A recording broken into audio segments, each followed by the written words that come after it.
Riding Krishna भगवान के बाल्य रूप की सुंदर कथा।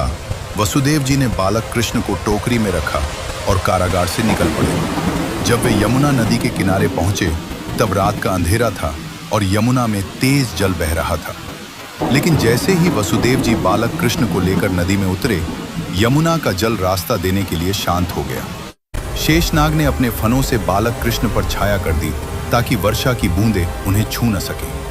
इस प्रकार वसुदेव जी सुरक्षित रूप से गोकुल पहुंच गए और कृष्ण को यशोदा मैया के पास सुला दिया। गोकुल में कृष्ण का बचपन बहुत ही आनंदमय था। वे अपने मित्रों के साथ खेलते, माखन चुराते और सबको अपनी मधुर मुस्कान से मोहित कर लेते।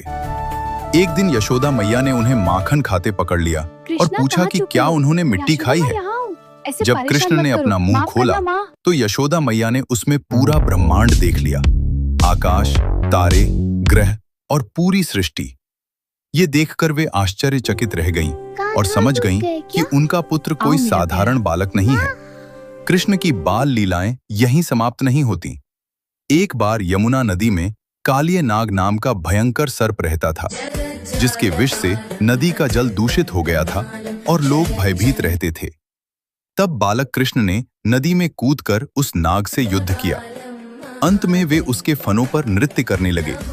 नाग पराजित हो गया और उसने भगवान से क्षमा मांगी। कृष्ण ने उसे यमुना छोड़कर कहीं और जाने का आदेश दिया। इस प्रकार गोकुल के लोगों को उस भय से मुक्ति मिली। जो भी भक्त भगवान कृष्ण के इस बाल रूप के दर्शन करता है, उसका मन प्रेम और भक्ति से भर जाता है।